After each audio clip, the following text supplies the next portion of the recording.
All right, so I'm out here currently in the 435i. Done this once before, but I ended up deleting the video, uh, going over what the car has. So we'll start from here. It's just got a K&N drop-in filter into the stock airbox. Then it has a CTS inlet to the stock turbo. It does have the Turbo Smart blow-off valve.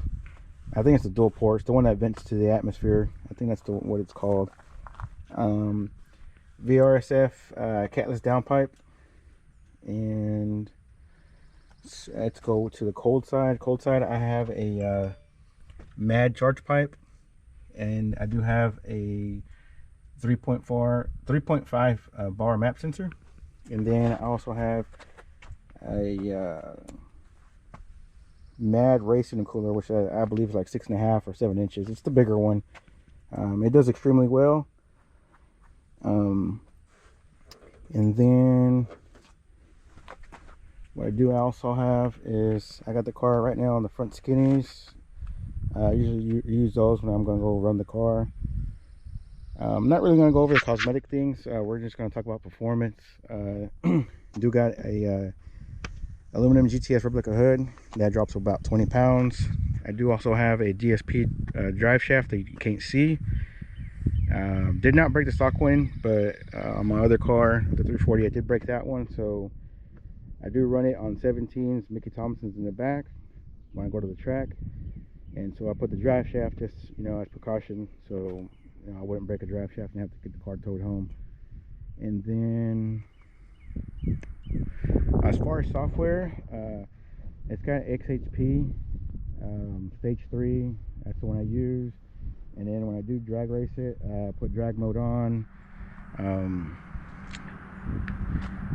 And then as far as the engine software, it's BM3 OTS E30 stage 2 plus, either the multi-map version, which is essentially the same thing as the stage 2 plus E30. The only advantage of the multi-map is that you can on the fly go to 93 tune, or go to like the race gas, or go to the 500 Newton meter. I think that's what the fourth map is. With the stage 2 plus E30, you're just stuck on that one map.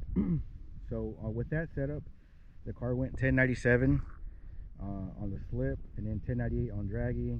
I think it's like 124.7 on the slip, and then 125.6 on the draggy quarter mile. And in that that state of tune, it did 8.8 and 8.9, 60 to 130.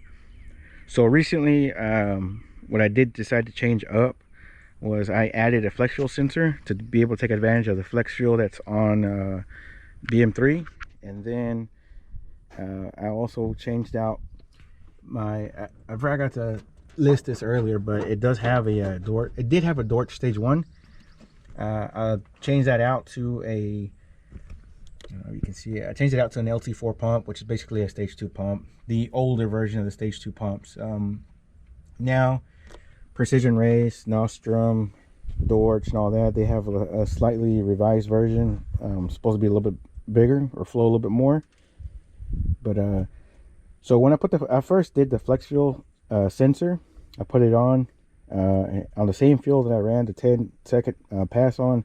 It was E46 in the tank, but like I said, it did not have the flex fuel sensor, so the tune was actually a static E30. So it doesn't matter what fuel I had in the tank, it was going to go by what the tune was requesting. The tune was a static tune, basically requesting E30 because it did not have the flex fuel sensor. So when I added the flex fuel sensor, the car did not like it. I guess the fuel pump was too small, and the fuel pressure plummeted. I think it was requesting like, I don't know, it was like 2,000 something psi, and it went down to 1,100. So what I did was just unplugged it, and then that's when I ordered the LT4 pump and installed that. Took out the stage 1, which is essentially a LT1 pump, and then I ran it on that E46, no issues. And then, so I was curious, I went to the gas station and I pumped ethanol once, brought it up to E51, still didn't have any issues. Fuel pressure was solid, and I bumped it up again. So I went back and pumped some more fuel, and It ended up being around E62, I think, E60, E62. That's what I had in the tank. And just recently I did another draggy pull with this new setup, which is the fuel pump, the bigger fuel pump, the LT4, and then the flexural sensor. Haven't changed anything else in the car besides, you know, just added more fuel, which, you know, I added more ethanol to bring up the ethanol content. And it went 8.5 twice and 1.86. So it's definitely making more power.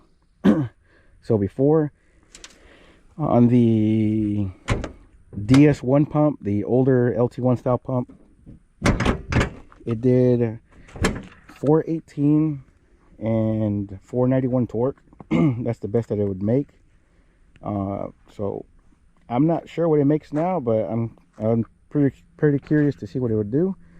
I would imagine it's probably going to be somewhere in the 430, 440 range, and I would assume it's going to make a little bit over 500 torque.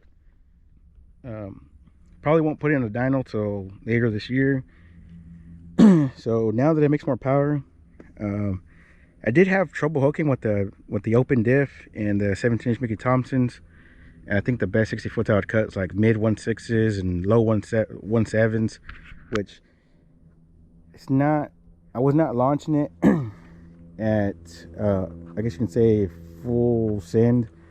I think it should cut like a low 1.6, maybe a high 1.5. So what I do definitely need to get is an LSD for it. So I really want an M Performance LSD. They don't make them anymore, so I'm kind of stuck with that.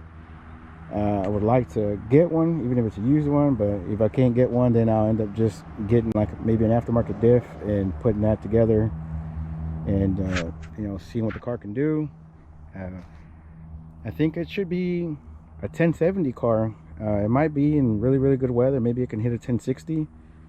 The 1090 that I ran was in really good weather. The DA was like negative 1800, and it did roughly about sea level. It did 11.0, but it did hook up a little bit better on the 11.0 pass than it did on the 10.9. The 10.9 was better weather, but it didn't hook up as well. But you know, the weather made up the difference, and it went a little bit quicker.